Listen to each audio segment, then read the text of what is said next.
हे warriors, आप सभी का वीटीएस क्लासेस में स्वागत है। और सबसे बड़ी बात यह है, मुझे ऐसा लगा जो 11th और जो 12th के स्टूडेंट्स हैं उनके लिए उन सभी भाई बहनों के लिए लेक्चर्स लाना बहुत जरूरी है। तो ये सब कुछ सोच करके हम 11th और 12th की जो यूट्यूब चैनल हमारा है वीटीएस क्लासेस, उस पर लेक्चर्स देने जा रहे हैं। सारे टॉपिक्स आपके सामने डिस्कस करेंगे और कहीं ना कहीं ये कोशिश करेंगे जो आप सबकी जो प्रॉब्लम है वो पूरी तरीके से सॉल्व हो सके। हर एक टॉपिक आपके साथ में शेयर करेंगे, हर एक चैप्टर, हर एक टॉपिक तुम लोग सारे जगह फैला दो, जहां हो सके वहां पर फैला दो, ताकि हर एक बच्चा तक हर एक चीज की कंसेप्ट पहुंच सके। चाहे वो मैथ्स हो, चाहे इकोनॉमिक्स हो, चाहे अकाउंट्स हो, चाहे बिजनेस स्टडीज हो, चाहे कॉस्ट एंड टैक्स हो, या अदर कोई भी सब्जेक्ट्स हो, जो भी हमारे कॉमर्स से रिलेटेड है, ये सारे के सारे टॉपिक आप तक पहुंचाने की कोशिश करूंगा। आप सबको पता है सेमेस्टर 1 की कल एग्जाम्स है, तो उसकी मैराथन हम आज लेने जा रहे हैं। और आज हम पूरी की पूरी इकोनॉमिक्स की 7 चैप्टर कंप्लीट करेंगे, जिसमें मैं अभी शुरुआत करने जा रहा हूं फर्स्ट चैप्टर से। तो चलिए, आप सबका वेलकम है वीटीएस क्लासेस में। मैं संदीप कुमार आप सबके साथ में इकोनॉमिक्स की सारे लेक्चर्स जो है ये शेयर करूंगा और आसानी से आप पास कर सको। क्लियर है? दूसरी सबसे बड़ी बात जो मैं आपके साथ में शेयर कर रहा हूं वो ये है कि आप सब फटाफट व्हाट्सएप चैनल एंड टेलीग्राम जो हमारा जो ग्रुप है ना, उसको ज्वाइन कर लो। क्लियर है? और सब्सक्राइब भी कर लो यूट्यूब चैनल को। जहां तक हो सकता है सबको फैला दो, सब कुछ शेयर कर दूंगा। जिसने कुछ नहीं पढ़ा है वो भी पास कर जाएगा। क्लियर है कि नहीं है? क्योंकि आज से आपको रेगुलर हमारे चैनल्स पे अपडेट मिलते रहेंगे। सजेशन, नोट्स, कंटेंट में अपना टेलीग्राम जो ग्रुप है और व्हाट्सएप चैनल है उसमें मैं आपको प्रोवाइड करते रहूंगा। तो फटाफट जो लिंक आपको डिस्क्रिप्शन बॉक्स में मिलेंगे, आपको क्या कर लेना है? ज्वाइन कर लेना है। कोई डाउट है तो कमेंट कर देना मेरे को। जिस चैप्टर में डाउट हो, किसी टॉपिक में डाउट हो, मेरे को कमेंट कर देना। मैं 100% आपकी डाउट को सॉल्व करूंगा। चलिए सर, चैप्टर नंबर 1 की बात करते हैं। सर, चैप्टर नंबर 1 क्या है, पहले मेरे को यह बता दो। बच्चों, जो आपका चैप्टर नंबर 1 है ये है इंट्रोडक्शंस का। सर, किसकी चैप्टर नंबर 1 है? ये है इंट्रोडक्शंस। सर, इंट्रोडक्शंस में क्या पढ़ना है? ये तो चैप्टर बहुत इजी है सर, कहीं ना कहीं आसानी से हम इसमें पास कर जाएंगे। चलिए सर, फटाफट चैप्टर्स को समराइज करते हैं और हम अपने डाउट को क्लियर करते हैं। सबसे पहला टॉपिक आपका है want, scarcity and problem of choice. पहला पॉइंट है human wants are unlimited but resources to satisfy them are limited. Sir, इसका मतलब क्या होता है, मेरे को पहले ये समझा दो। आपने बोला human wants are unlimited but resources to satisfy them are limited. देखो भाई, हम सबकी जरूरत ना कभी खत्म नहीं होती है। मतलब हम जितना भी पाले और हमें चाहिए ही होती है। हम चाहते हैं भाई मेरे को बार बार मिलता ही रहे। जैसे अगर तुम्हारे पास एक फोन है, कुछ टाइम बाद तुमको एक नया फोन चाहिए, तो जो हमारा वांट्स है ना, वो वांट्स अनलिमिटेड है। क्लियर है कि नहीं है? वांट्स क्या है? अनलिमिटेड है। आपके वांट्स कभी खत्म होने वाला नहीं है। इसीलिए बोल रहा है human wants are unlimited but resources, जिस रिसोर्सेस से आप उसको सेटिस्फाई करोगे ना, वो रिसोर्सेस हमारे सोसाइटी में लिमिटेड है। लिमिटेड रिसोर्सेस में हमें क्या करना पड़ेगा? अनलिमिटेड वांट्स को सेटिस्फाई करना पड़ेगा। दूसरा, scarcity arise because resources like goods and services are limited creating और need to make choice. Sir, scarcity क्या होता है? देखो, रिसोर्सेस लिमिटेड होते हैं, सब कुछ इतनी आसानी से हमें नहीं मिलती है। मैं रिपीट कर रहा हूं, सब कुछ इतनी आसानी से हमें नहीं मिलती है। स्कैरसिटी का मतलब होता है जिस चीज की अभाव हमें हमेशा रहता है। जैसे पानी का सोर्स लिमिटेड है पर हम सबको पानी चाहिए ही चाहिए। यानी जो स्केयर है, जिसकी अभाव है हमारे पास में, जिसकी अवेलेबिलिटी हमारे पास में नहीं है। देखो, पैसे लिमिटेड होते हैं लेकिन हमारी जो जरूरत है ना वो अनलिमिटेड होते हैं। तो हम सबको चॉइस करनी पड़ती है। भैया देखो, हमें मोबाइल फोन भी लेना है, स्कूल की फीस भी भरना है, ट्यूशन का फीस भी भरने हैं, कपड़े भी खरीदना है, घूमने भी जाना है। तो इतने सारे आपकी जो रिसोर्सेस क्या है ना, आप ध्यान से समझो ना, रिसोर्सेस लिमिटेड है। सर, ऐसा क्यों बोल रहे हैं? क्योंकि आप सारे काम कम पैसे में नहीं कर सकते हो। आपके पैसे की क्या है? आपको अभाव है। आप चाहो तो भी जाकर के सारे काम एक साथ में नहीं कर पाओगे। जो रिसोर्सेस अवेलेबल नहीं होता है पूरी तरीके से, उसे हम स्कैरसिटी बोलते हैं बच्चों। क्या बोलते हैं? स्कैरसिटी बोलते हैं। नेक्स्ट है individual must decide which want to fulfil and which is to postpone. हम और आप जैसे लोग ये डिसाइड करता है किसको पूरा करना है, लिसन, किसको पूरा करना है और किसको छोड़ना है। यानी कि हर किसी को डिसाइड करना पड़ता है कि पहले किस चीज की जरूरत है जिसको हम पूरा करेंगे और किस चीज को हम बाद में करेंगे। यानी तुम्हें डिसाइड करना है साहिल, तुम्हें डिसाइड करना है कि घर की किराया पहले देना है या बाइक की ईएमआई पहले देना है। कि एक्चुअली में दोनों जरूरी है, पर पैसे हमारे पास में लिमिटेड है। तो मैं पहले ये सोचूंगा यार पहले मैं क्या करता हूं, पहले मैं घर के किराया पे करता हूं, फिर बाद में हम बाइक का ईएमआई पे करेंगे। कोई दिक्कत है आपको यहां तक? यानी कि वांट्स आर अनलिमिटेड, स्कैरसिटी जो हमारे पास में है वो हमेशा अभाव रहता ही रहता है, और इंडिविजुअल डिसाइड करता है जो किसको पहले पूरा करना चाहेगा, जिसे हम चॉइस ऑफ प्रॉब्लम्स बोलते हैं। क्या बोलते हैं? Choice of problem. Choice of problems का मतलब है जो आपको सिलेक्ट करना है कौन सा आपके लिए सबसे पहले और सबसे ज्यादा बेहतर हो सकता है। सर नेक्स्ट टॉपिक है what is production. Sir production का मतलब क्या होता है ये मेरे को बताओ। जब तुम किसी भी चीज को यूज करके प्रोडक्ट बनाते हो या सर्विसेज देते हो तो उसे हम प्रोडक्शन बोलते हैं। जैसे जब तुम रॉ मटेरियल्स को यूज करके उसको किस में कन्वर्ट करते हो, फिनिश्ड गुड्स में कन्वर्ट करते हो, तो उसे हम प्रोडक्शन बोलते हैं। जैसे टिम्बर, लकड़ी से तुम बेंच बना देते हो, ये प्रोडक्शन है। क्लियर कि नहीं है? तुम गेहूं से आटा बना देते हो, ये क्या है? प्रोडक्शन है। जैसे मैं तुमको सर्विस प्रोवाइड कर रहा हूं तो ये क्या है? एक प्रोडक्शन है। मतलब गुड्स या सर्विसेज को क्रिएट करना जो लोगों की जरूरत को पूरा कर सके उसे हम प्रोडक्शन बोलते हैं। एक ब्रेड फैक्ट्री में विट को यूज करके ब्रेड बनाते हैं तो ये प्रोडक्शन का ही एग्जांपल है। सर प्रोडक्शन होता क्या है? इनपुट को जब हम प्रोडक्शन प्रोसेस में डालते हैं तो इससे जो आउटपुट निकलता है, क्या निकलता है बच्चों? आउटपुट, इससे हम प्रोडक्शन बोलते हैं। यानी इनपुट क्या है? हमारा लकड़ी यानी कि रॉ मटेरियल्स, उसको किस में डाला? मशीन में डाला, और उससे क्या निकाला? गुड्स निकाला। क्या निकाला? गुड्स। तो जो इनपुट को हम आउटपुट में ट्रांसफॉर्म करने के लिए जो प्रोसेस को यूज करते हैं उसे हम प्रोडक्शन बोलते हैं। क्लियर कि नहीं है? अच्छा, अब यहां पर बोल रहा है प्रोडक्शन में क्लासिकल व्यू क्या है। किसकी बात हो रहा है? क्लासिकल व्यू की। सर क्लासिकल इकोनॉमिक्स कहते हैं कि प्रोडक्शन जो है ना एक सोशल एक्टिविटी है। प्रोडक्शन क्या है? एक सोशल एक्टिविटी है जिसमें हम रॉ मटेरियल्स को यूज करके उन्हें यूजफुल प्रोडक्ट में बदलते हैं। किसमें बदलते हैं? रॉ मटेरियल को यूज करके उसको हम यूजफुल प्रोडक्ट में बदलते हैं। जैसे ये पेजेस तुम लोग को दिखाई दे रहा है, तो ये किसी न किसी पेज से उसने कुछ पत्ते से पेजेस बनाया गया होगा, और उस पेजेस में हमने क्या कर दिया? टाइपिंग करके लिख दिया। तो अब ये तुम्हारे लिए यूजफुल है कि नहीं है? अब ये तुम्हारे लिए नोट्स का काम करेगा। तो ये बच्चों जो है ना, ये क्लासिकल व्यू है। क्या है? Classical view. यानी क्लासिकल इकोनॉमिक्स कहता है कि प्रोडक्शन एक सोशल एक्टिविटी है जिसमें हम रॉ मटेरियल्स को यूज करके उन्हें यूजफुल प्रोडक्ट में बदलते हैं। किसमें बदलते हैं बच्चों? यूजफुल प्रोडक्ट में बदलते हैं। नेक्स्ट है तुम्हारा neo classical view. Sir neo classical economics क्या कहता है? नियो क्लासिकल इकोनॉमिक्स कहता है कि प्रोडक्शन का काम यूटिलिटी क्रिएट करना है। प्रोडक्शन का काम क्या है? यूटिलिटी। यूटिलिटी का मतलब है यूजफुल, जो जिन चीजों को आप यूज करते हो, जो आपकी जरूरत को पूरा करता है। तो नियो क्लासिकल इकोनॉमिक्स कहता है कि प्रोडक्शन का काम यूटिलिटी क्रिएट करना है जिसमें चीजों का एक्सचेंज होता है। सर नहीं समझ में आया?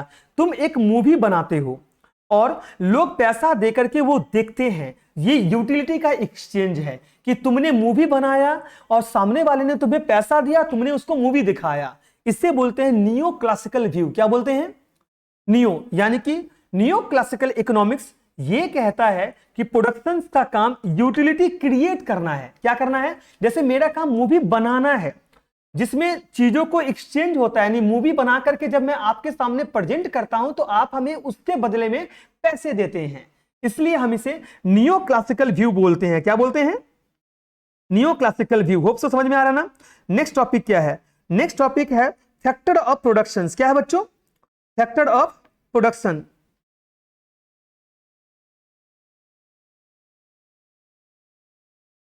ओके,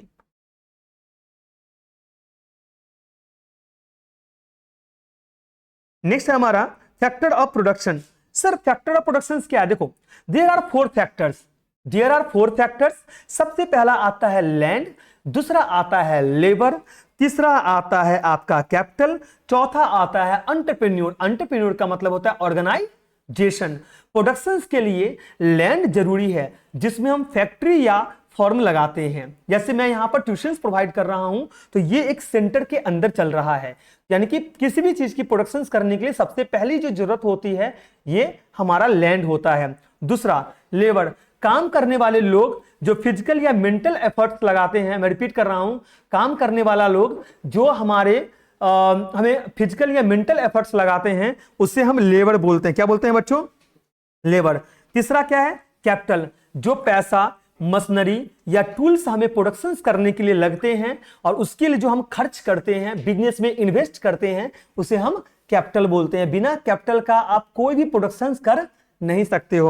और लास्ट आता है एंटरप्रेन्योर, जो लोग रिस्क लेकर के प्रोडक्शन स्टार्ट करते हैं, जो नया आइडिया सोच करके बिजनेस को चलाते हैं, उसे हम एंटरप्रेन्योर बोलते हैं। लैंड जिसको यूज करके हम फैक्ट्री या फॉर्म बैठा सकते हैं। लेबर जो मेंटल और फिजिकल एक्सरसाइज करता है उस प्रोडक्ट को बनाने के लिए, क्लियर ना। कैपिटल जो जिस इन्वेस्टमेंट से ये सारा काम चलता है, और एंटरप्रेन्योर जो रिस्क लेकर के आइडिया लेकर के प्रोडक्ट को बनाना शुरू करता है। तो ये चार फैक्टर्स होते हैं किसका? प्रोडक्शंस का, land, labour, capital and organisation. Hope so समझ में आ रहा है कि नहीं आ रहा है? ओके, नेक्स्ट जो टॉपिक्स हमारा है ये है पीपीसी। क्या है? पीपीसी। सर पीपीसी क्या है? पीपीसी का मतलब होता है प्रोडक्शन पॉसिबिलिटीज कर्व। क्या होता है? Production possibilities curve. देखो पीपीसी एक ग्राफ होता है। मैं रिपीट कर रहा हूं क्योंकि आपकी एमसीक्यू बेस्ड है तो मैं उन चीजों के ऊपर जाना नहीं चाहता हूं। पीपीसी एक ग्राफ होता है जो हमें यह दिखाता है कि लिमिटेड रिसोर्सेस के साथ हम कितना अलग अलग गुड्स और सर्विसेज प्रोड्यूस कर सकते हैं। पीपीसी हमें यह बोलता है जो लिमिटेड रिसोर्सेस है हमारे पास में, तो लिमिटेड रिसोर्सेस के साथ हम कितना अलग अलग यानी ऑल पॉसिबल कॉम्बिनेशन यानी अलग अलग गुड्स और सर्विसेज प्रोड्यूस कर सकते हैं। इसका काम है हमें ऑप्शन दिखाना। जैसे अगर आपके पास में कोई जमीन है, क्या है? लैंड है। अब आपको पता है इस लैंड में चावल भी उगाना है और आपको गेहूं भी उगाना है, तो आपका लैंड का ना टोटल कितने पार्ट्स हैं? ये 4 पार्ट्स हैं। कितने पार्ट्स हैं? या तो इन चारों पार्ट्स में गेहूं उगा लो, या एक काम करो 2 पार्ट्स में आप गेहूं उगा लो और 2 पार्ट्स में क्या उगा लो? धान उगा लो। यानी जो प्रोडक्शन कर रहे हो उसकी पॉसिबिलिटीज क्या है। अगर तुम्हें पिज्जा और बर्गर बनाना है तो लेकिन तुम्हारे पास लिमिटेड आइटम्स है यानी कि इंग्रेडिएंट्स है, तो पीपीसी तुम्हें यह बताएगा तुम कितना पिज्जा और कितने बर्गर एक साथ बना सकते हो। यानी लिमिटेड इंग्रेडिएंट यानी लिमिटेड मसाला में तुम कितने बर्गर और कितने पिज्जा एक साथ में बना सकते हो, इसे हम पीपीसी बोलते हैं। क्लियर कि नहीं है? यानी पीपीसी एक ग्राफ होता है जो हमें यह दिखाता है कि लिमिटेड रिसोर्सेस के साथ हम कितने अलग अलग गुड्स और सर्विसेज प्रोड्यूस कर सकते हैं। इसका काम है हमें ऑप्शन दिखाना। क्या दिखाना बच्चों? ऑप्शन दिखाना। क्लियर कि नहीं है? अच्छा, इट रिसोर्सेस इंक्रीज एंड और technology improve PPC shift outward. अगर आपका रिसोर्सेस यानी कि आपकी टेक्नोलॉजी इंप्रूव होता है, टेक्नोलॉजी क्या होता है?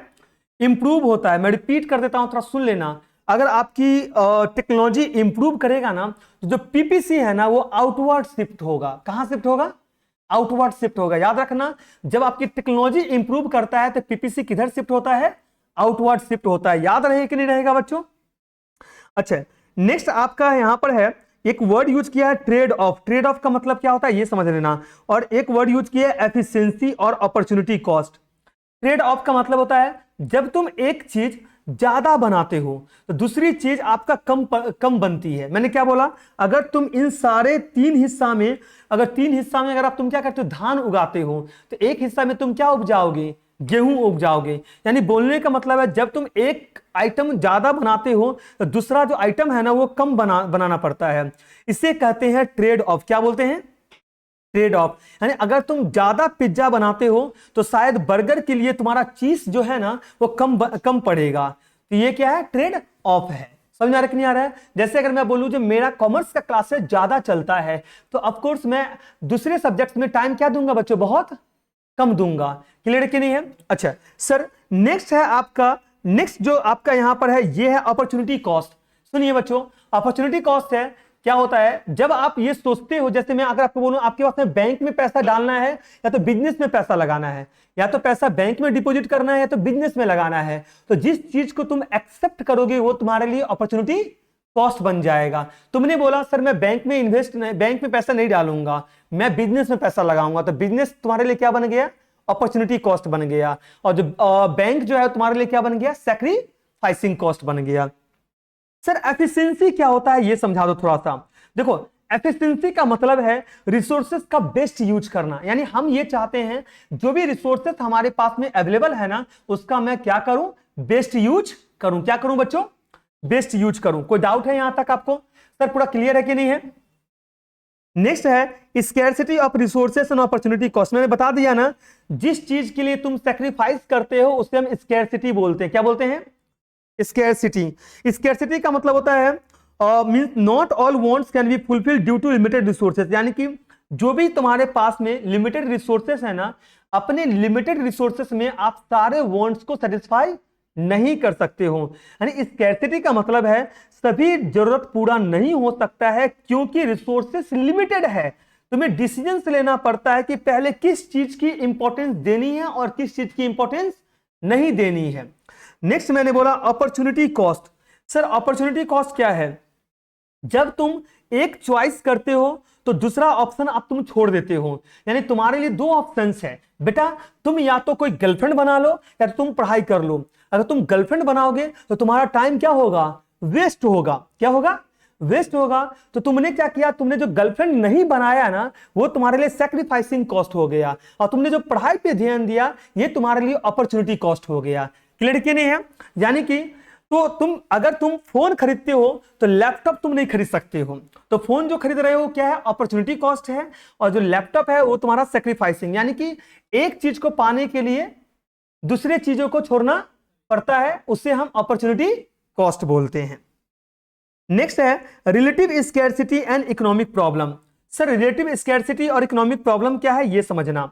देखो हर देश के पास अपना अलग अलग रिसोर्सेस है, इसलिए हर जगह की स्कैर्सिटी क्या होगा, अलग होगा। गल्फ कंट्री के पास ऑयल ज्यादा है पर पानी की कमी है, तो वहां इंडिया में लेबर क्या होता है, यहां से ज्यादा जाता है पर टेक्नोलॉजी में कमी हो सकती है। इंडिया में क्या है, इंडिया में लेबर ज्यादा है और टेक्नोलॉजी की कमी है, लेकिन अभी इंडिया में दोनों ही है, लेबर भी है और टेक्नोलॉजी है। मान लो तो इसे बोलते हैं बच्चों हम लोग क्या, रिलेटिव स्कैर्सिटी। क्या बोलते हैं, स्कैर्सिटी। यानी हर कंट्री के पास में कुछ चीजें ज्यादा है तो कुछ चीजें कम है।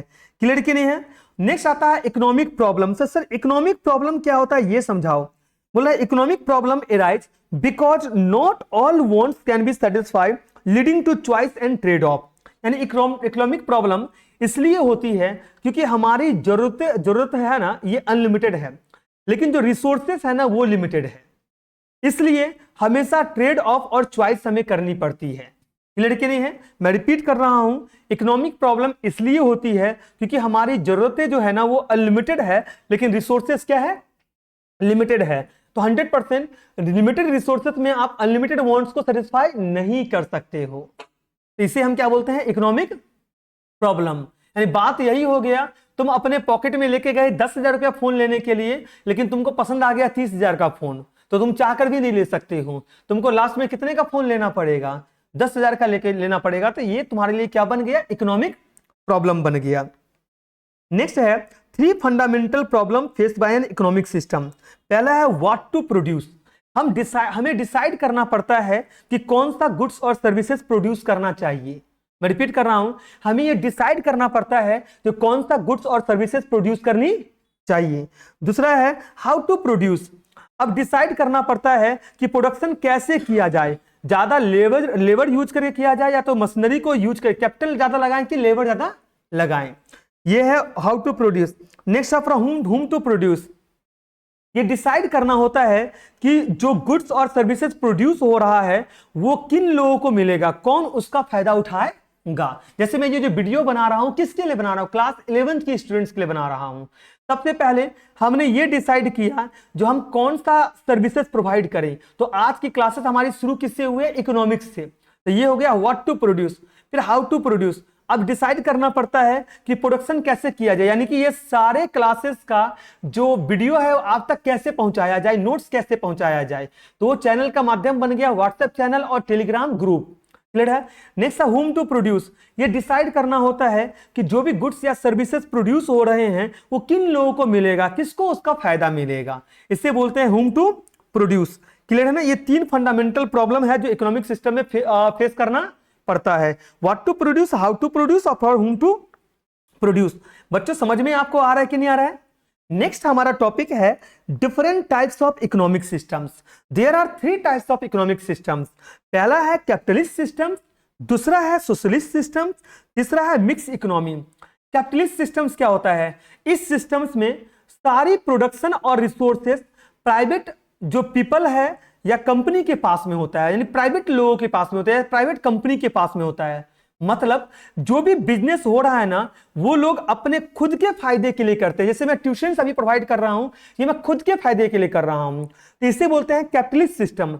जैसे यूनाइटेड स्टेट्स ऑफ अमेरिका का सिस्टम है जहां पर सब प्राइवेट कंपनी डिसाइड करती है कि क्या बनाना है और कितना बनाना है, इसलिए जितने बड़ी बड़ी कंपनी है वो सब यूएसए की है। लाइक गूगल हो गया, चाहे आप नोकिया गूगल हो गया, चाहे आप फेसबुक की बात करो, इंस्टाग्राम की बात करो, टेस्ला की बात करो, चाहे अमेजॉन की बात करो, क्योंकि वहां पर प्राइवेट सिस्टम्स है, यानी वहां पर कैपिटलिस्ट सिस्टम्स है, इसलिए वहां पर प्राइवेट जो पीपल्स है, प्राइवेट कंपनी को ज्यादा वैल्यू दिया जाता है ताकि वो ज्यादा से ज्यादा प्रोडक्शन कर सके, बेनिफिट उठा सके। नेक्स्ट है सोशलिस्ट सिस्टम्स। सर ये क्या है, इसको आप हिंदी में समाजवाद भी बोलते हैं। देखो इस सिस्टम्स में गवर्नमेंट प्रोडक्शन और डिस्ट्रीब्यूशन को कंट्रोल करता है। मैं रिपीट कर रहा हूं, सोशलिस्ट सिस्टम्स में जो गवर्नमेंट है ना प्रोडक्शन और डिस्ट्रीब्यूशन दोनों को कंट्रोल करेगा, यानी हर चीज पर सरकार का कंट्रोल होता है, इसीलिए हम इसे सोशलिस्ट सिस्टम्स बोलते हैं। यानी कि जैसे चाइना का सिस्टम्स है, चाइना सोशलिस्ट सिस्टम्स है जहां गवर्नमेंट डिसाइड करती है हर एक चीज के बारे में, क्या कौन बिजनेस करेगा कौन बिजनेस नहीं करेगा, क्या करना है क्या नहीं करना है, वो डिसाइड करता है बच्चों। नेक्स्ट है मिक्स इकोनॉमी। जैसे आपने नाम से ही समझ में आ गया होगा आपको, ये कैपिटलिस्ट और सोशलिस्ट सिस्टम का मिक्स होता है। कुछ चीजें प्राइवेट होती हैं और कुछ चीजें गवर्नमेंट की कंट्रोल में होती है। लाइक इंडिया एक मिक्स्ड इकोनॉमी है जहां कुछ सेक्टर्स में प्राइवेट कंपनी है और कुछ में गवर्नमेंट का कंट्रोल है। तो यूएसए जो है वो कैपिटलिस्ट सिस्टम्स को फॉलो करता है, चाइना सोशलिस्ट को फॉलो करता है और इंडिया मिक्स को फॉलो करता है। क्लियर है ना। कैपिटलिस्ट में सिर्फ कंट्रोल होता है प्राइवेट पीपल्स का, प्राइवेट कंपनी का, वो अपने फायदा की बात करता है। सोशलिस्ट में सिर्फ कंट्रोल होता है गवर्नमेंट का। क्लियर कि नहीं है। और मिक्स में गवर्नमेंट का भी कंट्रोल होता है, प्राइवेट का भी कंट्रोल होता है। होप सो आपको समझ में आ रहा होगा। नेक्स्ट है market economy, features, merit and demerits. Market economy का फीचर्स क्या है ये समझ लो। मार्केट इकोनॉमी में private ownership of production, decision based on market force applicable होता है। सर नहीं समझ में आया, सिंपल वर्ड में समझाओ। मार्केट इकोनॉमी में प्रोडक्शन प्राइवेट लोगों के हाथ में होता है और डिसीजंस मार्केट की डिमांड और सप्लाई के बेसिस पे होता है। यानी प्रोडक्शन हम जैसे लोग करेंगे, यानी प्राइवेट पीपल्स करेंगे, और डिमांड कितना होगा या सप्लाई कितना करना ये मार्केट डिसाइड करेगा। मार्केट बताएगा जो इस मार्केट में इतना डिमांड है या इतना सप्लाई होनी चाहिए, यानी कि डिमांड और सप्लाई मार्केट डिसाइड करेगा, लेकिन प्रोडक्शन कौन डिसाइड करेगा, हम डिसाइड करेंगे। क्लियर कि नहीं है, समझ में आ रहा कि नहीं आ रहा है। तो सर ये कॉमन वर्ड में समझाओ ना, अगर आप समझा सकते हो तो। अगर लोग ज्यादा मोबाइल फोन की डिमांड कर रहे हैं तो कंपनी ज्यादा मोबाइल फोन बनाएगी, अगर लोग कम मोबाइल फोन की डिमांड कर रहा है तो कंपनी कम मोबाइल फोन बनाएगी। यानी हमारा काम है बनाना प्रोडक्ट, लेकिन ये डिसाइड मार्केट करेगा ज्यादा कंज्यूमर्स का डिमांड क्या है, कंज्यूमर ज्यादा फोन चाह रहा है या नहीं चाह रहा है। जैसा कंज्यूमर मार्केट में डिसाइड करेगा वैसा हम बना करके दे देंगे। क्लियर कि नहीं है। अच्छा कल का पेपर सब ऑलमोस्ट कब तक क्या जाएगा, अच्छा जाएगा कि नहीं जाएगा। अब जितने बच्चे तक ये नोट्स पहुंचेगा, जितने बच्चे तक ये लेक्चर्स पहुंचेगा, उनका भला होगा कि नहीं होगा, तो वो डिसाइड करेंगे। जो भैया आप आगे भी ऐसे वीडियो क्या करते रहो, बनाते रहो और हम लोग को सारी चीजें प्रोवाइड करते रहो, तो हम लोग क्या करेंगे वैसे ही काम करेंगे। तो उनके जैसे डिसाइड होगा वैसे हमारा काम होगा। नेक्स्ट है सर मेरिट्स। मेरिट्स का मतलब क्या है, मेरिट्स का मतलब है एडवांटेज। इसमें प्रोडक्शन एफिशिएंट होते हैं। इसमें प्रोडक्शन क्या होता है, एफिशिएंट होते हैं क्योंकि इसमें कंपटीशन होता है। क्या होता है बच्चों? कंपटीशन होता है, याद रखना। दूसरा, एफिशिएंट प्रोडक्शन के बाद है कंज्यूमर सोवरेनिटी। सर क्या कंज्यूमर का पसंद का इंपॉर्टेंस मिलता है, यानी जैसा प्रोडक्ट आप चाहते हो मैं वैसा ही प्रोडक्ट क्या करूंगा, आपको प्रोवाइड करूंगा। तीसरा, प्रमोट इनोवेशन। इनोवेशंस को प्रमोट किया जाता है, नई नई चीजें बनाई जाती है। नेक्स्ट है demerits, lead to inequality in income and wealth. Income और वेल्थ में इनइक्वलिटी बढ़ती है। क्या बढ़ता है? इनइक्वलिटी बढ़ता है। दूसरा है prone to economic crisis. Sir क्या है? इकोनॉमिक क्राइसिस का रिस्क बढ़ जाता है। तीसरा है ग्रोथ टू मोनोपोली। सर क्या है? मोनोपोली का ग्रोथ होता है, मतलब कुछ लोग या कंपनी पूरा मार्केट को कंट्रोल करने लगता है। नेक्स्ट है आपका philosophy of Adam Smith in support of free markets. Sir सबसे पहला है believe in an invisible hand. इसका मतलब क्या है? एडम स्मिथ ने कहा है कि मार्केट को कोई दिखाई नहीं देने वाला ताकत चलाता है, यानी कि जो ताकत आपको दिखाई नहीं देता है उसके द्वारा मार्केट चलाया जाता है। लोग अपने पर्सनल फायदा के लिए काम करते हैं यहां पर, लेकिन ओवरऑल इकोनॉमी का भी क्या होता है, इससे फायदा होता है। लाइक अगर एक बेकरी सिर्फ अपना फायदा देखकर ब्रेड बनाता है तो सोसाइटी का भी फायदा करता है, क्योंकि लोगों को सस्ती और अच्छी ब्रेड मिल सकती है। क्लियर कि नहीं है? No control between individual and societal interest और free market automatically balance. Sir ये क्या बोल रहा है? यहां पर बोल रहा है एडम स्मिथ ये कहते हैं अगर मार्केट को आजादी दे दिया जाए, यानी कि फ्रीडम दे दिया जाए, तो लोगों का पर्सनल फायदा सोसाइटी का फायदा में कोई भेदभाव नहीं होगा। मार्केट ऑटोमेटिकली बैलेंस हो जाता है। अगर तुम्हारा बिजनेस ग्रो करता है तो तुम जॉब क्रिएट करते हो और इससे सोसाइटी का भी क्या हो जाता है, भला हो जाता है। सर क्लियर है कि नहीं है? होप सर समझ में आपको आ रहा है कि नहीं आ रहा है? नेक्स्ट है तुम्हारा है socialist economic systems, feature, merit and demerits. देखो फीचर्स क्या है सोशलिस्ट में, इस सिस्टम्स में गवर्नमेंट का प्रोडक्शन, इस सिस्टम्स में गवर्नमेंट का प्रोडक्शन और रिसोर्सेस पे पूरा कंट्रोल होता है। गवर्नमेंट का प्रोडक्शन और रिसोर्सेज पे पूरा कंट्रोल होता है, मतलब सरकार सब कुछ ओन करती है और रिसोर्सेज को सब में बराबर क्या करती है, बांट देती है या बनाती है। इसका एडवांटेज क्या है? अब सुनो, एडवांटेज क्या है? लेबर का एक्सप्लॉयटेशन नहीं होता है, सबको बराबर हक मिलता है कि गवर्नमेंट के हाथ में कंट्रोल है तो सबको इक्वल क्या मिलेगा, फैसिलिटी मिलेगा। डिमेरिट्स क्या है?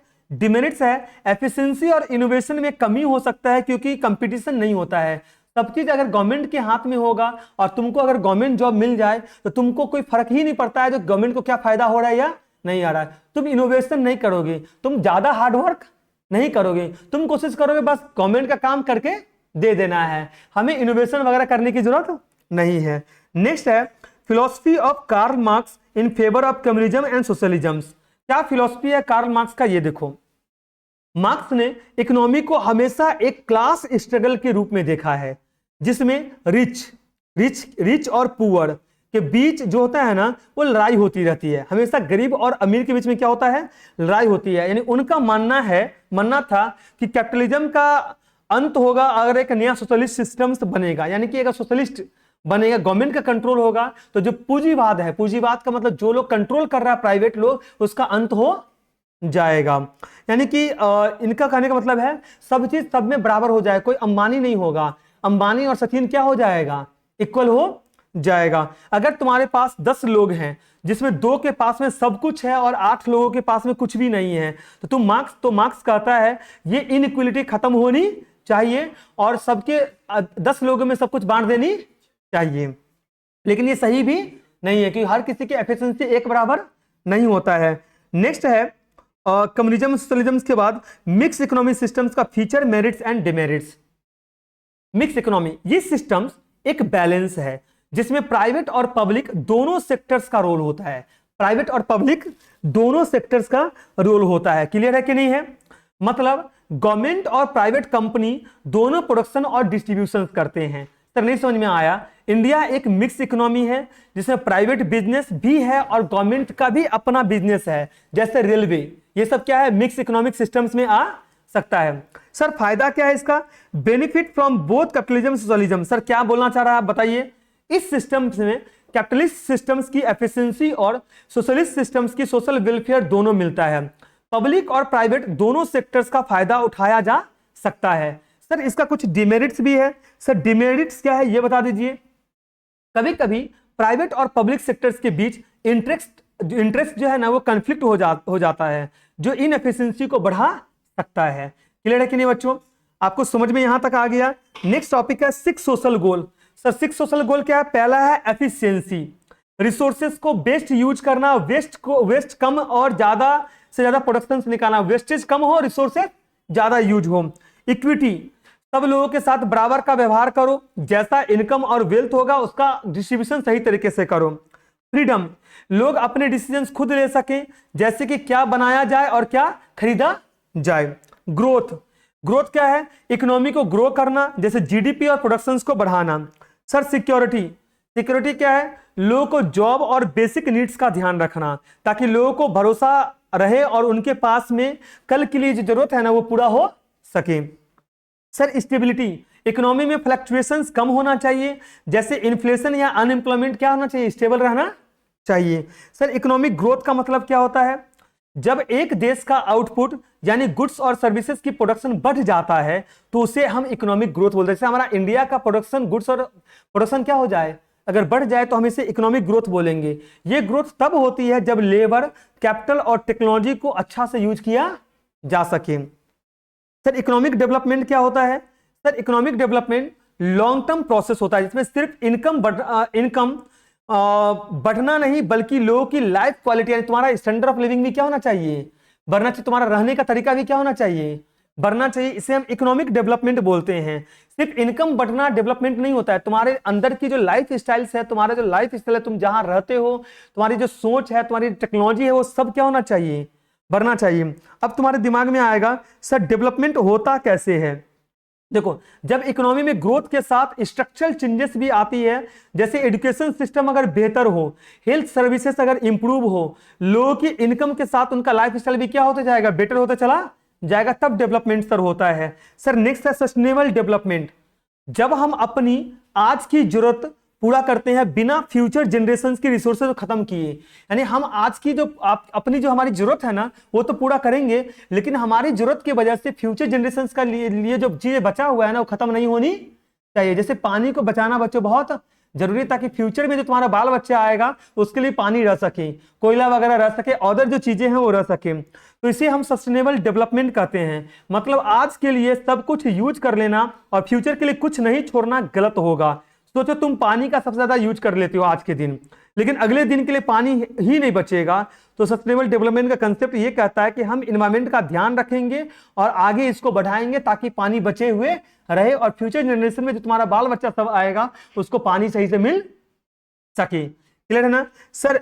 ये तो समझ में आ गया। अब आता है दूसरा, physical capital indicator of economic growth. दो आइटम है, फिजिकल कैपिटल है और ह्यूमन कैपिटल है। इकोनॉमिक ग्रोथ तब होता है फिजिकल कैपिटल में जब मशीनरी, इंफ्रास्ट्रक्चर्स और टेक्नोलॉजी में इंप्रूवमेंट होता है। इसका मतलब है फैक्ट्री में नया मशीन लगाना या रोड और ब्रिज को बनना, ये एक तरीके से फिजिकल कैपिटल है। क्या है? और सर ये जैसे अगर एक देश में एयरपोर्ट बनता है, हाईवे बनता है, हाईटेक फैक्ट्री बनता है, तो वो इकोनॉमिक ग्रोथ को इंडिकेट करता है, इकोनॉमिक ग्रोथ को बढ़ाता है, जिसे हम फिजिकल कैपिटल बोलते हैं। सर ह्यूमन कैपिटल क्या है? ह्यूमन कैपिटल का मतलब है लोगों का एजुकेशन, स्किल और हेल्थ को इंप्रूव होना। जब लोग ज्यादा स्किल्ड होते हैं और उनकी हेल्थ अच्छी होती है तो देश का प्रोडक्शन बढ़ता है। क्लियर है ना? अगर एक देश में लोगों की अच्छी एजुकेशन और हेल्थ फैसिलिटी मिलती है तो देश इकोनॉमिकली ग्रो करेगा। नेक्स्ट आता है डेवलपमेंट इंडिकेटर। डेवलपमेंट इंडिकेटर क्या है? कैसे तुम्हारा डेवलपमेंट होगा? Life expectancy. अगर लोग एक देश में लंबी उम्र तक जीते हैं तो वो इंडिकेट करता है कि उनकी हेल्थ फैसिलिटी और लिविंग स्टैंडर्ड अच्छा है। दूसरा है एजुकेशन लेवल। देश में लोग कितना एजुकेटेड हैं, ये डेवलपमेंट का एक बड़ा इंडिकेटर होता है। जितना ज्यादा लोग एजुकेटेड होंगे उतना ज्यादा देश आगे बढ़ेगा। क्लियर कि नहीं है? नेक्स्ट आता है इनकम डिस्ट्रीब्यूशन। इनकम फेयर तरीके से सब लोगों में बनती है या नहीं, ये भी एक इंडिकेटर है। अगर इनकम काफी इनइक्वलिटी के साथ बनती है तो वो प्रॉब्लम होता है। नेक्स्ट आता है क्वालिटी ऑफ हेल्थ केयर। देश में स्वास्थ्य सुविधा कितनी अच्छी है, हॉस्पिटल और डॉक्टर कैसे हैं, ये भी डेवलपमेंट को दिखाता है। Access to clean water. अगर लोगों को साफ पीने का पानी आसानी से मिल रहा है तो ये भी एक साइन है कि देश हमारा डेवलप हो रहा है। कोई डाउट है तुमको यहां तक? तो सर ये समझ में तुमको आया कि नहीं आया? चैप्टर नंबर 1 हमारा कंप्लीट हो चुका है। लास्ट है इकोनॉमिक का डेफिनेशन। देखो हम सबको पता है जो हमारा जो भी डेली एक्टिविटी है या जो भी हम डिसीजंस लेते हैं और डिसीजंस को हैंडल करते हैं तो उसे हम इकोनॉमिक्स बोलते हैं। क्या बोलते हैं? एंड जो भी तुम्हारे पास में रिसोर्सेस है उस रिसोर्सेस को जब तुम फुल्ली यूटिलाइज करते हो और अपनी जरूरत को तुम पूरा करते हो और उसको कैसे मैनेज करते हो, इसे हम इकोनॉमिक्स बोलते हैं। चैप्टर नंबर 1 कंप्लीट हो चुका है। 5 मिनट का ब्रेक लेंगे और देन चैप्टर नंबर 2 शुरू कर देंगे। डू स्टॉप नहीं करें?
तो अब हम बात कर रहे हैं चैप्टर नंबर 2 की।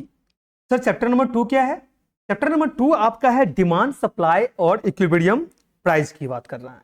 सर डिमांड क्या होता है पहले मेरे को ये बताओ। देखो किसी भी कमोडिटी, कमोडिटी का मतलब होता है गुड्स और सर्विसेज। तो किसी भी कमोडिटी यानी कि गुड्स और सर्विसेज के लिए किसी भी कंज्यूमर के पास में जो एबिलिटी होता है, क्या होता है? एबिलिटी होता है उस प्रोडक्ट यानी कि गुड्स और सर्विसेज को पे करने के लिए, उसे हम डिमांड बोलते हैं। यानी जो आपके अंदर विलिंगनेस है किसी चीज को खरीदना और उसको खरीदने के लिए आप जो पे करते हो वो डिमांड होता है। डिमांड का मतलब है किसी गुड्स को खरीदने की जो आपकी जो वांट्स है, डिजायर जो है, जब आपके पास में उसको खरीदने की एबिलिटी होती है यानी पैसे होते हैं, तो उसे हम बच्चों क्या बोलते हैं? डिमांड बोलते हैं। सर डिमांड कैसे बना? डिमांड बना डिजायर प्लस एबिलिटी से। और डिजायर और एबिलिटी किसके पास में होना चाहिए? कंज्यूमर के पास में होना चाहिए। यानी जब भी कोई कंज्यूमर किसी गुड्स या सर्विसेज को कंज्यूम करेगा तो उसको खरीदने के लिए उसके अंदर इच्छा के साथ साथ पैसे भी होनी चाहिए, उसे हम डिमांड बोलते हैं। सर लॉ ऑफ डिमांड क्या है? ये रूल्स होते हैं। जब किसी गुड्स का प्राइस बढ़ता है तो उस गुड्स की डिमांड जो है ना वो कम हो जाती है, और जब प्राइस कम होता है तो उसकी डिमांड बढ़ जाती है। यानी कि लॉ ऑफ डिमांड क्या है? लॉ ऑफ डिमांड बात कर रहा है किसी गुड्स की प्राइस की, और अदर थिंग्स इसमें कंस्टेंट रहेगा। यानी बाकी जो भी दूसरे फैक्टर हैं वो क्या होंगे बच्चों? कंस्टेंट होंगे, यानी उसमें कोई बदलाव नहीं आएगा। यानी कि किसी भी गुड्स का बच्चों प्राइस अगर इंक्रीज कर जाए तो उसकी जो क्वांटिटी डिमांड है ये क्या हो जाएगा? डिक्रीज कर जाएगा। ये कौन बोलता है?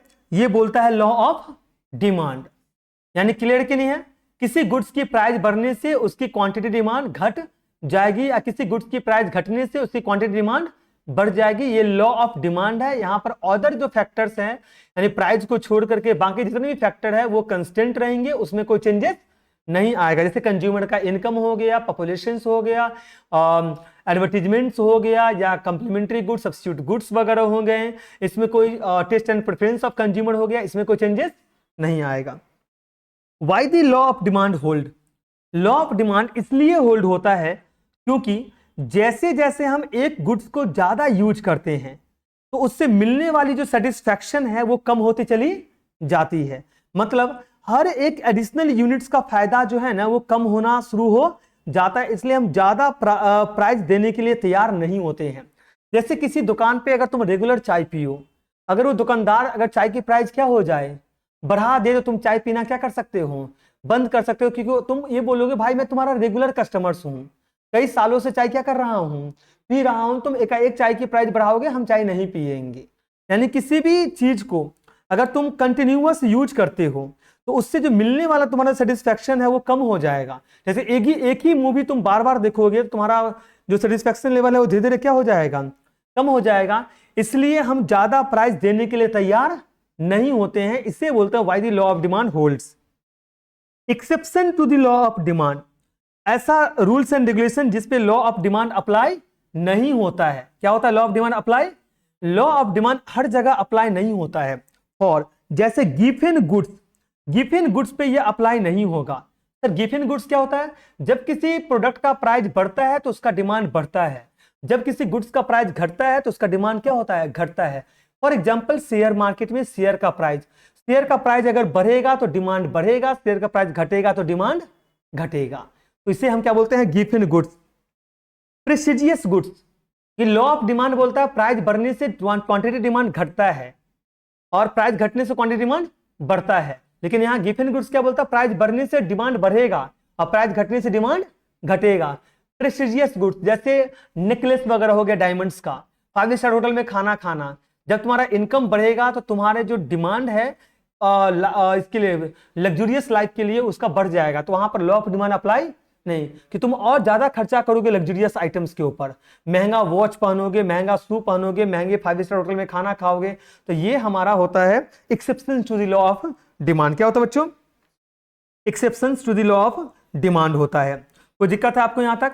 सर डिमांड शेड्यूल, एक टेबल होता है जहां पर different quantity of goods demand at different price में शो किया जाता है। सर सिंपल वर्ड में बताओ, एक टेबल जिसमें अलग अलग प्राइस पे गुड्स की डिमांड कितनी है ये बताता है। जैसे एक मैथमेटिकल टेबल हो जाएगा इस तरीके से, जैसे 1 रुपया है तो 3 आइसक्रीम खरीदेंगे, 2 रुपया 1 रुपया है तो 4 आइसक्रीम खरीदेंगे, 2 रुपया है तो 3 आइसक्रीम खरीदेंगे, 3 रुपया है तो 2 आइसक्रीम खरीदेंगे, और 4 रुपया हो गया तो 1 आइसक्रीम खरीदेंगे। यानी जैसे जैसे प्राइस बढ़ रहा है क्वांटिटी डिमांड क्या हो रहा है, कम हो रहा है, जिसको हम मैथमेटिकल टेबल के जरिए रिप्रेजेंट करते हैं। इसमें 2 आता है ये शेड्यूल्स, एक आता है इंडिविजुअल डिमांड शेड्यूल जो सिर्फ इंडिविजुअल कंज्यूमर्स की डेटा देता है, और दूसरा आता है मार्केट डिमांड शेड्यूल जो होल ऑफ ऑल कंज्यूमर, यानी मार्केट में जितने भी कंज्यूमर अवेलेबल है उन सबका एग्रीगेट करता है, यानी उन सबको जोड़ करके ये डेटा प्रोवाइड करता है।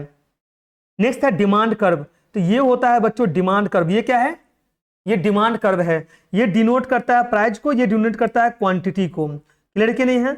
अब जैसे प्राइस बढ़ेगा तो क्वांटिटी डिमांड क्या हो जाएगा, कम हो जाएगा, और प्राइस घटेगा तो क्वांटिटी डिमांड क्या हो जाएगा, बढ़ जाएगा। तो डिमांड कर्व जो होता है ना, वो हमारा स्लोप जो होता है ना, वो ऊपर से कहाँ आ रहा है, नीचे की तरफ, यानी कि ये डाउनवर्ड होता है। क्या होता है, डाउनवर्ड स्लोप होता है बच्चों। क्या होता है, डाउनवर्ड स्लोप होता है, लेफ्ट से राइट की तरफ, लेफ्ट से यानी कि लेफ्ट से किधर आ रहा है, राइट की तरफ आ रहा है। इसका जो लाइन है, ये लाइन स्ट्रेट लाइन है। क्या है, स्ट्रेट लाइन है, या तो हम इससे फ्री हैंड कर्व भी बोल सकते हैं। क्या बोल सकते हैं, फ्री हैंड कर्व भी बोल सकते हैं। ये इंडिकेट करता है प्राइस बढ़ेगा तो क्वांटिटी डिमांड जो है वो घटेगा, प्राइस घटेगा तो क्वांटिटी डिमांड जो है वो बढ़ जाएगा। कोई डाउट है, इससे हम डिमांड कर्व बोलते हैं। नेक्स्ट टॉपिक है definition of supply. Sir supply का मतलब है एक गुड्स या सर्विसेज का वो क्वांटिटी जो प्रोड्यूसर अलग अलग प्राइस पर बेचने के लिए तैयार होता है। सुन लेंगे, सप्लाई का मतलब है एक गुड्स या सर्विसेज का वो क्वांटिटी जो प्रोड्यूसर अलग अलग प्राइस पर बेचने के लिए तैयार होता है, उसे हम सप्लाई बोलते हैं। सर लॉ ऑफ सप्लाई क्या होता है समझ लेना। अगर किसी क्वांटिटी किसी गुड्स या सर्विसेज का, अगर किसी गुड्स और सर्विसेज का प्राइस अगर इंक्रीज हो जाए, क्या हो जाए, प्राइस अगर इंक्रीज हो जाए तो उसकी जो क्वांटिटी सप्लाई है ना वो भी बढ़ जाएगा। यानी हमेशा एक प्रोड्यूसर ये चाहेगा जो किसी भी प्रोडक्ट का प्राइस बढ़ेगा तो मैं उसकी सप्लाई बढ़ा दूंगा, प्राइस घटेगा तो सप्लाई क्या कर दूंगा, कम, कि प्राइस बढ़ने से प्रोड्यूसर को प्रॉफिट ज्यादा होगा और प्राइस कम होने से उसकी प्रॉफिट क्या हो जाएगी, कम हो जाएगी। सप्लाई क्या है, सप्लाई हमारा पॉजिटिव है। क्या है बच्चों, पॉजिटिव है। और जो हमारा डिमांड जो है ये है आपका, डिमांड क्या है बच्चों, डिमांड नेगेटिव है। डिमांड में क्या, डिमांड क्या बोलता है, डिमांड बच्चों ये बोलता है भाई प्राइस बढ़ेगा तो क्वांटिटी डिमांड घटेगा, और सप्लाई बोलता है भाई प्राइस बढ़ेगा तो क्वांटिटी सप्लाई भी क्या हो जाएगा, बढ़ जाएगा। कोई दिक्कत है आपको यहां तक, सर समझ में आ रहा है कि नहीं आ रहा है। ओके, नेक्स्ट है supply schedule. There are 2 types of supply schedule, individual supply और मार्केट सप्लाई। सिंपल मैं बताता हूं, एक टेबल है जो अलग अलग प्राइस पर एक गुड्स की सप्लाई कितनी हो रही है ये दिखाती है। एक टेबल मतलब मैथमेटिकल टेबल के जरिए हम ये दिखाते हैं अलग अलग प्राइस पे एक प्रोड्यूसर कितना सप्लाई कर रहा है। क्लियर कि नहीं है, इसे बोलते हैं सप्लाई शेड्यूल। जैसे मैं बोला 10 रुपया अगर कोई पेन है तो हम 100 पेन बेच रहे थे, लेकिन जब पेन 15 रुपया हुआ तो हम अब 150 पेन बेचेंगे, जब पेन 20 रुपया हुआ तब हम 200 पेन बेचेंगे, जब पेन 25 रुपया हुआ तो हम अब 300 पेन बेचेंगे। जैसे जैसे प्राइस बढ़ रहा है मेरा पेन की संख्या भी क्या हो रहा है, बढ़ रहा है, जिसको मैथमेटिकल टर्म में रिप्रेजेंट करते हैं। सप्लाई शेड्यूल समझ में आ गया। इसके बाद supply curve. Sir supply curve क्या होता है ये याद रखना, सप्लाई कर्व ऐसा एक कर्व होता है, ये पॉजिटिव है। क्या है बच्चों, इसकी स्लोप क्या है, पॉजिटिव है, नेगेटिव नहीं है। यानी कि ये लेफ्ट से राइट ऊपर की तरफ जाएगा, लेफ्ट से राइट ऊपर की तरफ जाएगा। ये इंडिकेट करेगा जब आपका प्राइस बढ़ेगा तो आपका क्वांटिटी सप्लाई भी क्या होगा, बढ़ जाएगा। इसे हम सप्लाई कर्व बोलते हैं। ये पॉजिटिव स्लोप होता है। क्या होता है बच्चों, पॉजिटिव स्लोप होता है। नेक्स्ट है change in quantity supply versus change in supply. Sir change in quantity supply क्या होता है, जो सप्लाई कर्व, जो सप्लाई जो है ना कर्व के सहारे मूवमेंट होता है। जो सप्लाई किसके सहारे मूवमेंट होता है, ये जो कर्व है ना, इस कर्व के सहारे, यानी इस कर्व के सहारे जो मूवमेंट करेगा ऊपर या नीचे जाएगा, ऊपर या नीचे जाएगा, उसे बोलते हैं चेंज इन क्वांटिटी सप्लाई। क्या बोलते हैं, चेंज इन क्वांटिटी सप्लाई। और चेंज इन सप्लाई क्या है, shift of the entire supply curve due to factor other than price. Simple सी बात है, पूरा सप्लाई कर्व शिफ्ट हो जाता है जब दूसरे फैक्टर जैसे टेक्नोलॉजी या प्रोडक्शन कॉस्ट चेंज होती है। सर नहीं समझ में आया, सिंपल में बताओ। Sir change in quantity supply का मतलब होता है जहां पर हम सिर्फ प्राइस को देखते हैं, जो कर्व के सहारे ऊपर या नीचे जाता है, यहां पर अदर फैक्टर कंस्टेंट रहेगा। क्या रहेगा? अदर फैक्टर में कोई चेंज नहीं आएगा। दूसरा है change in supply. Change in supply क्या होता है? यहां पर अदर फैक्टर जैसे टेक्नोलॉजी हो गया या प्रोडक्शन कॉस्ट बदल जाएगा। प्रोडक्शन कॉस्ट बदल जाएगा, टेक्नोलॉजी क्या हो जाएगा? बदल जाएगा, और सप्लाई कर्व हमारा शिफ्ट हो जाएगा। जहां पर अदर फैक्टर बदलता है उसे हम बोलते हैं चेंज इन सप्लाई। जहां पर अदर फैक्टर कंस्टेंट होता है और सप्लाई मूवमेंट हो रहा है, किस कर्व के सहारे मूव हो रहा है, ऊपर या नीचे हो रहा है, इसे हम बोलते हैं change in quantity supply. Sir supply की फंक्शंस क्या है? सप्लाई की फंक्शंस ये दिखाता है जो भी हमारा क्वांटिटी सप्लाई है वो किसी न किसी फैक्टर पे क्या करता है? डिपेंड करता है। तो क्वांटिटी सप्लाई जो है ना, ये आउटपुट है। क्या है क्वांटिटी सप्लाई? आउटपुट। और इसकी जो फैक्टर है ये इनपुट है। यानी अगर हमारा इनपुट चेंज होगा तो हमारा आउटपुट भी क्या हो जाएगा? चेंज हो जाएगा। सर समझ में आ रहा है कि नहीं आ रहा है? नेक्स्ट है डिटर्मिनेंट्स ऑफ सप्लाई। सबसे पहला फैक्टर जो अफेक्ट करता है सप्लाई को, यह प्राइस ऑफ द गुड्स। क्या है बच्चों? दूसरा है कॉस्ट ऑफ प्रोडक्शन। तीसरा है technology advancement, number of seller और गवर्नमेंट पॉलिसी। ये सब इंपैक्ट करता है सप्लाई को। किसको इंपैक्ट करता है? सप्लाई को। सर लॉ ऑफ सप्लाई क्या है? सिमिलर जो पॉइंट नंबर 8 बताया ना, वही लॉ ऑफ सप्लाई है।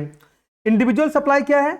जब एक प्रोड्यूसर की सप्लाई की बात करते हो तो उसे हम इंडिविजुअल सप्लाई बोलते हैं। जब सारे प्रोड्यूसर की सप्लाई को अगर जोड़ देते हो तो उसे क्या बोलते हैं? मार्केट सप्लाई बोलते हैं।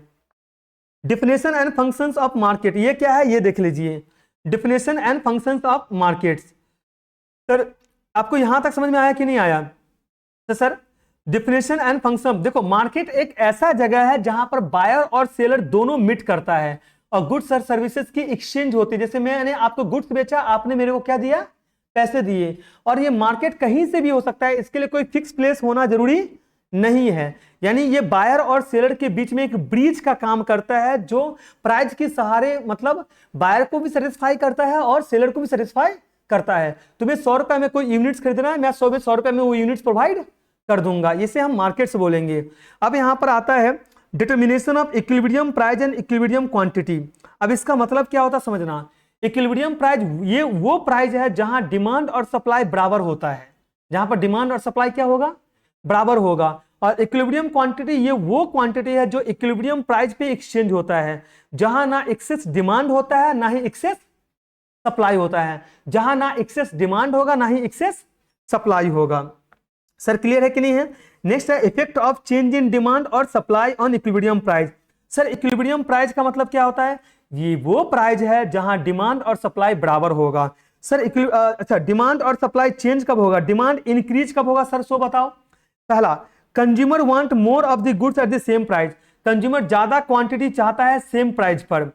सर दूसरा, इक्विलिब्रियम प्राइस बढ़ जाता है क्योंकि सप्लाई सेम रहने पर प्रोड्यूसर प्राइस बढ़ा देता है ताकि हाई डिमांड को मीट कर सके। तो मेरा मैं क्या बोल रहा हूं, जब सप्लाई क्या होगा? सेम रहेगा तो प्रोड्यूसर प्राइस क्या कर देगा?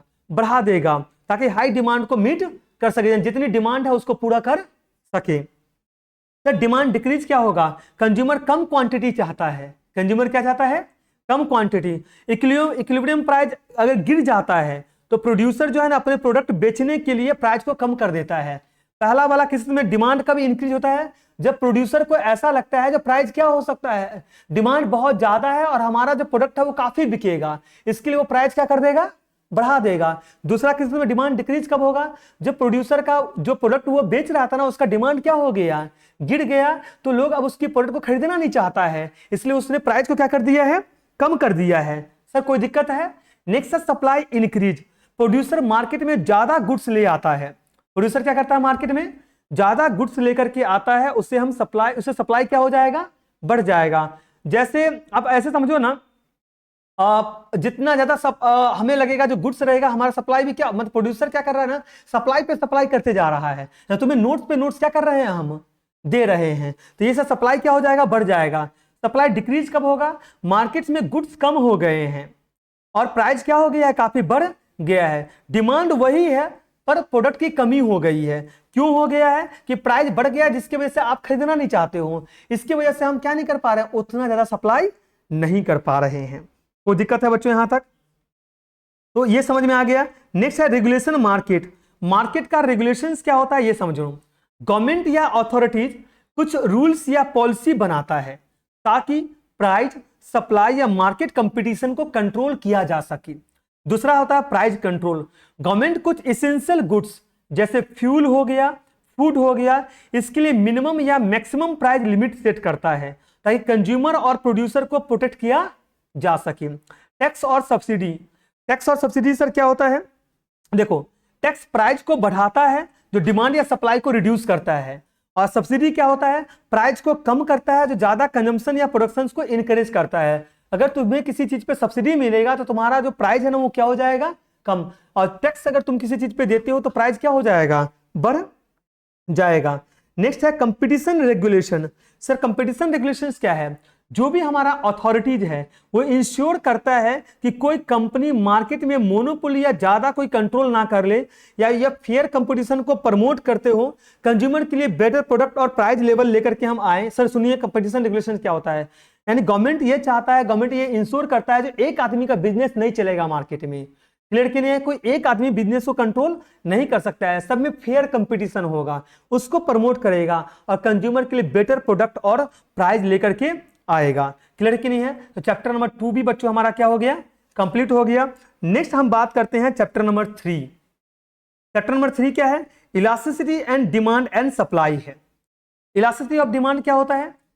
इलास्टिसिटी ऑफ डिमांड का मतलब होता है डिमांड की जो क्वांटिटी है वो किस हद तक बढ़ सकता है या घट सकता है। सर सिंपल में बताइएगा, जैसे तुम्हारे गाल पे अगर एक थप्पड़ मारूं तो उसका रिस्पॉन्स क्या आएगा, इससे बोलते हैं इलास्टिसिटी। क्या बोलते हैं? यानी कि प्राइस में, इनकम में और क्रॉस में चेंज होने से क्वांटिटी डिमांड कितना चेंज होगा, इससे बोलते हैं इलास्टिसिटी ऑफ डिमांड। यानी प्राइस में अगर चेंज आता है तो क्वांटिटी डिमांड में क्या रिस्पॉन्स आता है।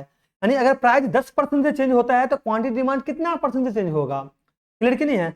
अगर इनकम हमारा 10,000 से बढ़ता है तो हमारा क्वांटिटी डिमांड कितना से बढ़ेगा। क्लियर है ना? अगर एक्स का प्राइस बढ़ रहा है तो वाई का डिमांड में कितना चेंजेस आएगा, इससे बोलते हैं इलास्टिसिटी ऑफ डिमांड।